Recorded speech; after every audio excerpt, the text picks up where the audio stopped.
Okay guys, glad to be back with you. Thank you for joining me for this discussion on data protection. Data protection is a very important part of cybersecurity. It's one of the cornerstones to an effective security risk management approach and strategy. It'll help you to analyze the types of data that you typically work with and how you're going to protect that data. Organizations should identify their most valuable information, assets, and where those assets and that information is being kept. It's also important to understand who has access to that data and how does that compare to the rules that you have in place about what you can do with the data. So when it comes to data protection and cybersecurity risk management, there are three key areas that you should consider. So those three key areas for data protection are executive partnership, governance framework, and policy development and training. All right, so first, executive partnership.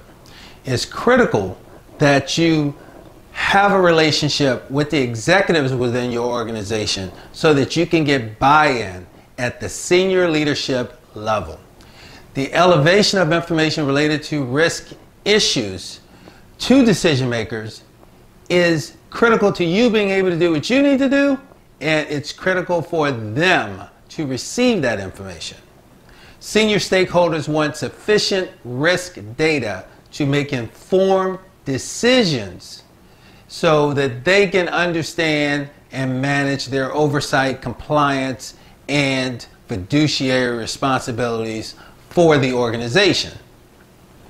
Next is the governance framework. So please understand that you have to have a set of principles that you're working by. Fortunately, a lot of organizations and governments, like for the US, the National Institute of Standards and Technologies, they've all created these frameworks. In some ways, and in some cases, these frameworks are available to you and free, downloaded from the internet.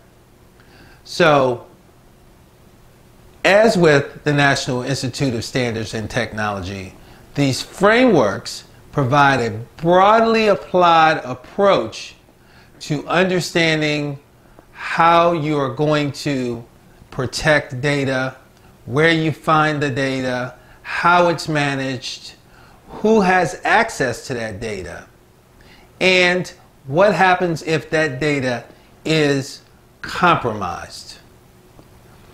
And then lastly, for data protection, we need to understand policy development and training. It's very important. Not all threats are external, and data can often be compromised by individuals who unintentionally break one of the organizational rules. In rare cases, there might be malicious actors within your business who steal data to sell it to those hoping to make a profit.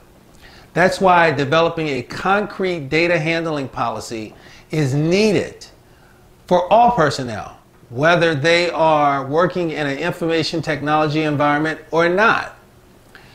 All personnel, all roles, all departments. Moreover, staff needs to be continuously trained on those rules that you've put in place. The goal is to foster organizational alignment and assurance that your security policies and procedures are managed, and if there is a change in those policies, that it is shared across the whole organization and where necessary. So this is Mike Echols, and I look forward to the next class. I'll talk to you soon.